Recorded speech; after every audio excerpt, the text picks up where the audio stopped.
എല്ലാവർക്കും നമ്മുടെ ചാനലിലേക്ക് സ്വാഗതം. ഇന്ന് നമ്മളൊരു അച്ചാറിൻ്റെ റെസിപ്പിയാണ് ചെയ്യുന്നത്. നാരങ്ങ അച്ചാർ. ഇൻസ്റ്റൻ്റായിട്ട് യൂസ് ചെയ്യാൻ പറ്റുന്ന അച്ചാറല്ല. ഉണ്ടാക്കി വെച്ചിട്ടുണ്ടെങ്കിൽ കുറച്ച് ദിവസം കഴിഞ്ഞാൽ നമുക്കത് യൂസ് ചെയ്യാൻ പറ്റുള്ളൂ. ആരെങ്കിലും നമ്മുടെ ചാനലിലേക്ക് ആദ്യമായിട്ട് വന്നിട്ടുണ്ടെങ്കിൽ ഒന്ന് ചാനൽ സബ്സ്ക്രൈബ് ചെയ്യാൻ മറക്കല്ലേ. അപ്പോൾ അതിന് വേണ്ടിയിട്ട് ഞാനിവിടെ ഒരു 7 നല്ല പഴുത്ത നാടൻ ചെറുനാരങ്ങയാണ് എടുത്തിരിക്കുന്നത്. നന്നായി കഴുകി വൃത്തിയാക്കി തുടച്ച് വെച്ചിരിക്കുന്നതാണ്, വെള്ളത്തിൻ്റെ അംശമൊന്നും ഇല്ലാതെ. ഇനിയിപ്പോൾ നമുക്കിതൊന്ന് വഴറ്റിയെടുക്കണം. അതിന് വേണ്ടിയിട്ട് ഞാൻ സ്റ്റൗ ഓണാക്കി ഒരു പാൻ വെച്ച് കൊടുത്തിട്ടുണ്ട്. പാനൊന്ന് ചൂടായി വരുമ്പോഴത്തേക്കും അതിലേക്ക് 1 ടേബിൾ സ്പൂൺ നല്ലെണ്ണയാണ് ഞാൻ ചേർക്കുന്നത്. ഇനി ഇതിലേക്ക് നമുക്ക് ചെറുനാരങ്ങ ഇട്ടിട്ടൊന്ന് വഴറ്റിയെടുക്കാം. അപ്പോൾ നമ്മൾ ഇപ്പോൾ ഇത് ഇടുമ്പോൾ മഞ്ഞ കളറാണല്ലോ, അപ്പോൾ നമ്മളിത് വഴന്ന് വരുമ്പോഴത്തേക്കും അവിടെ ഇവിടേക്കായിട്ട് ബ്രൗണിഷ് കളറായിട്ട് നല്ല സോഫ്റ്റ് ആയിട്ടുണ്ടാകും നമ്മുടെ ചെറുനാരങ്ങ. അപ്പോൾ ലോ ഫ്ലെയിമിൽ ഇട്ടിട്ട് ഒരു 10 മിനിറ്റ് എടുക്കും ഇതൊന്ന് സോഫ്റ്റായി വരാനായിട്ട്.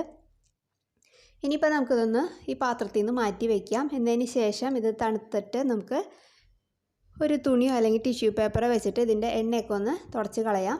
എന്നതിന് ശേഷം നമുക്കിത് കട്ട് ചെയ്തെടുക്കാം. അപ്പോൾ നിങ്ങൾക്ക് ഏത് ഷേപ്പിൽ വേണമെങ്കിലും കട്ട് ചെയ്തെടുക്കാം. ഞാനിപ്പോൾ ഒരു ചെറുനാരങ്ങേനെ ഒരു 4 പീസാക്കിയാണ് ഇവിടെ മുറിച്ചെടുക്കുന്നത്. അപ്പോൾ നമ്മൾ മുറിച്ചെടുക്കുന്ന സമയത്ത് ഇതിൻ്റെ ഉള്ളിൽ ആ സീഡൊക്കെ ഒന്ന് റിമൂവ് ചെയ്യാൻ നോക്കാം കേട്ടോ. ചെറുനാരങ്ങയുടെ ഉള്ളിൽ കുരു ഉണ്ടാവുമല്ലോ, അപ്പോൾ അതൊന്ന് കളഞ്ഞിട്ട് വേണം നമ്മളിത് എടുക്കാൻ. അല്ലെങ്കിൽ അച്ചാർ ഇട്ട് വയ്ക്കുന്ന സമയത്ത് ആ കുരു വെച്ചിട്ട് നമ്മുടെ അച്ചാറിന് ഭയങ്കര കയ്പ്പ് രസമായിരിക്കും. അപ്പോൾ അത് ഒന്ന് കളഞ്ഞെടുക്കാം കേട്ടോ. അപ്പോൾ അങ്ങനെ കളഞ്ഞെടുത്ത് വെച്ചിരിക്കുന്ന ചെറുനാരങ്ങ കഷ്ണങ്ങളാണിത്.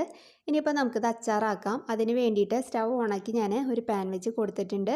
പാനൊന്ന് ചൂടായി വരുമ്പോഴത്തേക്കും അതിലേക്ക് ഒരു 5 ടേബിൾ സ്പൂണോളം നല്ലെണ്ണ ഒഴിച്ചിട്ടുണ്ട്. നല്ലെണ്ണ ഒന്ന് നന്നായിട്ട് പുകഞ്ഞ് ചൂടായിട്ട് വരുമ്പോഴത്തേക്കും 1/4 ടീസ്പൂൺ പോലും വേണ്ട, അതിൽ കുറച്ച് ഉലുവ ഞാൻ ചേർക്കുന്നുണ്ട്. ഉലുവ ഒന്ന് പൊട്ടി വരുമ്പോഴത്തേക്കും നമുക്ക് ഫ്ലെയിം ഓഫ് ചെയ്തിടാം.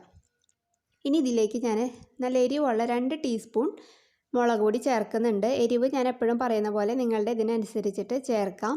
ഇനി ഇതിലേക്ക് നമുക്ക് ഒരു 3 ടീസ്പൂൺ കായത്തിൻ്റെ പൊടി ചേർക്കാം. ഇനി നമുക്ക് ഉപ്പ് ചേർക്കാം. ഉപ്പ് കുറച്ച് കൂടി നിന്നാലും കുഴപ്പമില്ല, കാരണം അത് നന്നായിട്ട് അച്ചാറായിട്ട് പിടിച്ച് വരുമ്പോഴത്തേക്കും നല്ല പാകത്തിനായിട്ടുണ്ടാവും. അപ്പോൾ അത് നിങ്ങളുടെ ഇതിനനുസരിച്ചിട്ട് ചേർക്കാം.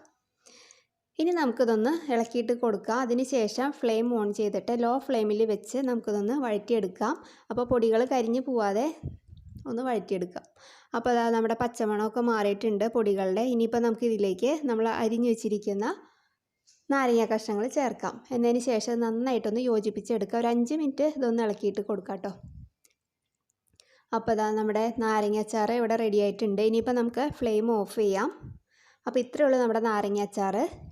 അപ്പോൾ ഇത് ചൂടാറിയതിന് ശേഷം മാത്രം ഒരു ഗ്ലാസ് ബോട്ടിലേക്ക് മാറ്റി വയ്ക്കുക. ചൂടോടുകൂടി വെച്ചിട്ടുണ്ടെങ്കിൽ ആവി കൊണ്ടിട്ട് നമ്മുടെ അച്ചാർ കേടായിപ്പോവും.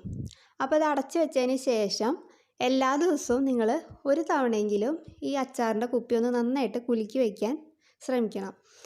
ഇത് തുറന്നിട്ട് ഇളക്കൊന്നും വേണ്ട.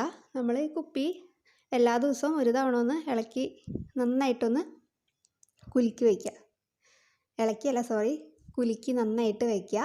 അപ്പോൾ ഒരു 3 ആഴ്ച കൊണ്ടൊക്കെ ഇത് ഏകദേശം റെഡി ആയിട്ടുണ്ടാവും. പക്ഷേ ഒരു 1.5 മാസമൊക്കെ വെക്കുകയാണെങ്കിലാണ് നന്നായിട്ട് നമ്മുടെ നാരങ്ങ നല്ല സോഫ്റ്റായിട്ട് നല്ല അടിപൊളി അച്ചാറായിട്ട് കിട്ടുക. അപ്പോൾ നിങ്ങൾക്ക് സമയമില്ല എന്നുണ്ടെങ്കിൽ ഒരു 3 ആഴ്ച കഴിയുമ്പോൾ നമുക്ക് യൂസ് ചെയ്യാൻ പറ്റും. പക്ഷേ നിങ്ങൾ എല്ലാ ദിവസവും ഈ അച്ചാറിൻ്റെ കുപ്പിയൊന്ന് കുലുക്കി വയ്ക്കാൻ മറക്കരുത്. അപ്പോൾ നിങ്ങൾ ഇതുവരെ ഇതേപോലെ ഉണ്ടാക്കിയിട്ടില്ലെങ്കിൽ എന്തായാലും ഒന്ന് ട്രൈ ചെയ്ത് നോക്കുക. ഇപ്പോഴേ റെഡിയാക്കി വയ്ക്കുകയാണെങ്കിൽ നമുക്ക് സദ്യയൊക്കെ വരുമ്പോഴത്തേക്കും നല്ല അടിപൊളി അച്ചാറായിട്ട് കിട്ടിയിട്ടുണ്ടാവും.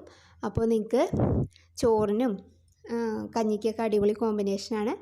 അപ്പോൾ നമുക്ക് നല്ലൊരു വീഡിയോ ആയിട്ട് അടുത്ത ദിവസം കാണാം. താങ്ക്